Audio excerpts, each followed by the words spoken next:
friends, welcome back to Food Prep Guide. Today's video is about cooking with and rehydrating dehydrated vegetables. Dehydrated foods in general, because this will apply to any kind of dehydrated food, but I'm specifically going to be working with some vegetables today. This is part of our pantry challenge behind the scenes for the month of January. We are showing you meals that we're making throughout the week in like one kind of group of videos about once a week. And then the other videos, we want to show you what kind of goes into a pantry challenge and the type of tasks that we do a little bit differently when we're not going to the grocery store.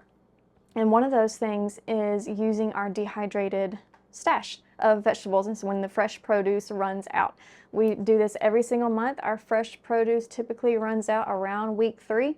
But we still don't go to the grocery store, and then we turn to our dehydrated and canned preserves to get us through the rest of the month or even the 6-week period until it's time to go to the grocery store again. So this is kind of like a regular routine for us, and I feel like I've kind of learned some things and gotten it down pat, and I just want to share it with y'all in case it is helpful to you. So today I want to just very quickly go over how I store my dried goods. This is, if y'all are canning or you're canners, you know that canning jars are a hot commodity, and I don't necessarily want to use them for things other than canning. So what I did is, for years I saved pasta jars, pickle jars, and salsa jars. That was before I got into cooking and canning my own pasta and salsa and pickles. So I have a whole lot of jars left over, and that's what I use to store my dried goods in, especially my freeze-dried foods. If it's the type of lid that is similar to a canning lid, or a canning lid fits on the jar, then I will use my hand pump and vacuum seal it. If it's a type of jar like this one that is not a vacuum sealable type jar, which it is vacuum sealable if you have a vacuum chamber, I do not. So if that's the case, then I will use an oxygen absorber. So these are sliced zucchini from the garden this year. These are freeze-dried. But what I'm going to be showing you today works for dehydrated as well, just in your regular dehydrator, because we do this all the time with dehydrated as well. There's just one small little difference, which we'll talk about. But you can see this little button right here. It will not depress, and that's because I have an oxygen absorber. And if I open it, you probably will hear a pop. If I can open it. There we go. Okay. So now I can pop the lid. So we had a really good vacuum seal in there, and it was just because I had an oxygen absorber in there. And I will do this with my freeze-dried foods. I won't put an oxygen absorber into my dried goods, my dehydrated goods. A lot of people do, and that's totally fine. It's just extra insurance. But what I have found is that freeze-dried foods are far more susceptible to moisture than dehydrated foods are. They're still susceptible to moisture, but it's just not so much that, I mean, I can get by with not using an oxygen absorber or even a desiccant pack with dehydrated foods, but I can't get away with it not using one for freeze-dried foods because they are very susceptible to the environment around them, both oxygen and moisture. So just a tip, you can store them in reused jars from the store and then just add in a little oxygen absorber with them. So right before I hit record on this video, I went ahead and got some water boiling in my tea kettle. So it's probably about to scream at me in just a second, but that is the first step to getting those vegetables rehydrated. In order to prepare for pouring this water in, you can see I don't have much room in this jar, so I'm going to go ahead and pour it into, just transfer it into a quart jar to make the next step easier on me. So I'm just going to get all of this, transfer it over into here. I should probably have gotten out my canning funnel, but I didn't, and I don't really want to get that out right now. So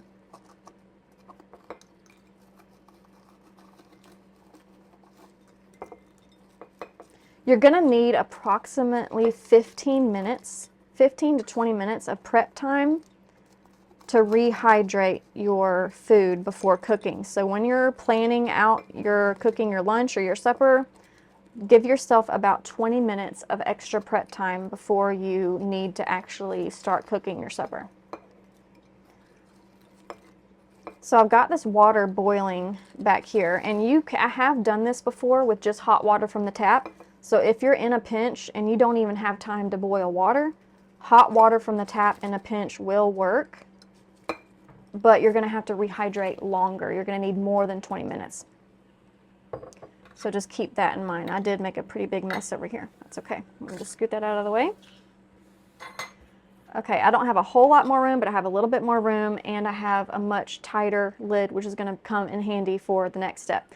So once this water gets to boiling, I'm just going to be pouring it over the vegetables. Let me talk real quick. I probably have about a minute before this thing starts screaming at me. The difference between rehydrating freeze-dried and dehydrated. The difference is just time, the time it takes to rehydrate. So for freeze-dried foods, I'm only going to give it 10 minutes. I'm going to give it 5 minutes for the first step, 5 minutes for the second step, which we'll show you in just a second. For dehydrated foods, you need to do 10 minutes for the first step and 10 minutes for the second step. So it's a total of 10-minute rehydrate for freeze-dried and 20-minute hydrate for your regular dehydrated foods that you did in a regular dehydrator. Okay, let me see how we're doing here. Okay. We're good. We are at a boil. So I'm going to turn that off. And I'm going to very carefully just pour the boiling water into this jar. Because we are putting boiling water into this jar, you don't want to use a cold jar that either came from cold storage or was even in your refrigerator. You want to use a room temperature jar just to avoid thermal shock to that glass jar. Whoops. Okay, so I'm going to put the lid on. And this is step one. Step one is pour the water in, put the lid on, and set it aside and set your timer. I'm going to set a timer for 5 minutes. I don't want to use that timer because it's going to be loud and then I won't be able to talk to you. So I'm going to set a timer for 5 minutes. If you are using dehydrated foods, go ahead and set the timer now for 10 minutes. That's what I was talking about earlier about the first step and second step. Second step is all you're going to do is after either the 5 minutes or the 10 minutes, you're just going to flip your jar with oven mitts because it's going to be very hot. You're just going to flip your jar upside down and let it go for that same amount of time. So for freeze-dried, I'm going to do another 5 minutes. If you were using dehydrated foods, you would flip it upside down and let it rehydrate for another 10 minutes. So I feel like I'm making this more difficult than it needs to be, but it's not. So freeze-dried foods, 10 minutes total, divide it 5 and 5. Dehydrated foods, 20 minutes total, divide it 10 and 10. Flip your jar halfway, just so you are basically making sure that water is touching and engulfing all of the food in that jar. And that is all you need to do. So I've got this timer for 5 minutes. I'm going to, when that goes off, I'm going to flip my jar, turn it upside down, set a timer for 5 minutes, and we'll be back at that point and we'll be ready to cook. Welcome to Food Prep Guide. My name is Jordan. I'm a homeschooling mom to 3, living on 3 beautiful acres with my wonderful husband. A health crisis forced our family to change the way we think about food. Unfortunately, it also put us in financial hardship. Thankfully, the solution to both challenges was the same: to live off the land as much as possible. For us, that means growing a garden, preserving the harvest, raising chickens, and cooking from scratch. It's definitely a family affair. And friends, too. Meet Stacy, researcher, author, and lifelong learner. She entered the world of food preservation in the crazy days of 2020. She joined a gleaning co-op, and a local grocer offered her clearance produce in bulk, and so the adventure began. Together, we're reclaiming the old ways of food stewardship and teaching them to the next generation. If there's one thing you should know about us, it's that we love Jesus and seek to steward his blessings wisely. Our table always has room for one more, so y'all come join us. Okay, my second round of 5 minutes is up, and you can see I have my jar flipped upside down here. So after 5 minutes, I flip the jar upside down, went another 5 minutes. At this point, the jar it's still warm, but it's not at all too hot to touch. So at this point, since this whole process only took about 10 minutes, I did want to mention that during that time, I went ahead and got my skillet out. I put about a tablespoon of some lard in there. You can use butter, just whatever you're going to be cooking or sauteing your vegetables in. One of the favorite ways that we use our dehydrated vegetables around here is just to do a sauteed vegetable medley. We will throw in carrots and onions and zucchini or squash or what's another favorite one? Butternut squash, sometimes sweet potatoes.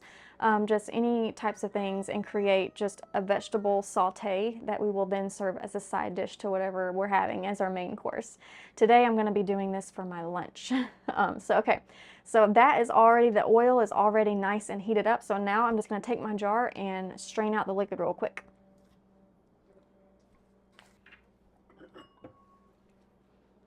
Okay, so now that I've got most of the water out, what I'm going to do is just set it over a bowl, get a double-sided paper towel, and just start pressing some of that excess liquid out. The vegetables are really hot, so I'm being careful, but it's not too hot to touch. Just need to be careful with it.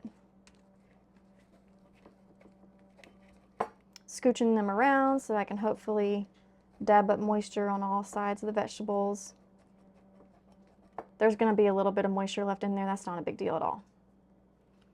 Okay, this skillet is nice and hot, so I'm just going to go ahead and put the vegetables right in.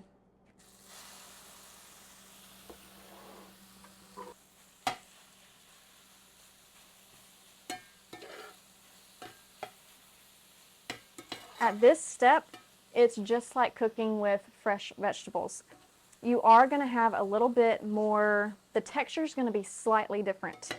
It's not so different that, like, I have 3 young children, it's not so different that they won't eat it. You know, like if you have some picky eaters, it's not so different that it's super noticeable, but it is a little bit different. I'm trying to think of the word. It's not chewy, because chewy would be a little unappetizing for some vegetables, but I guess it has a little bit more of a crunch to it, a slightly more bite to the vegetable. It's not mushy, if that makes sense, which I like. I like for the vegetables to retain a little bit of that crunch, a little bit of that bite to it, and that's what happens with rehydrated, freeze-dried, or dehydrated vegetables.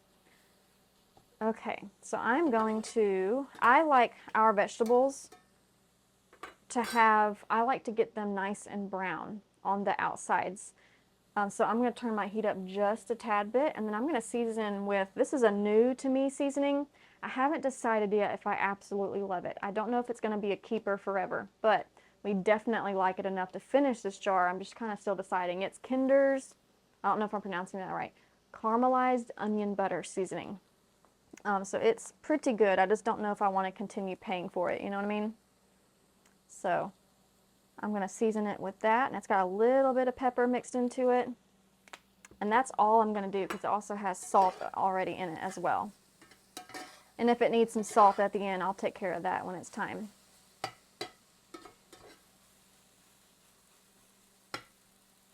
Okay, I'm just going to continue cooking, continue sauteing, and I'll bring you back when the finished product and show you what it looks like.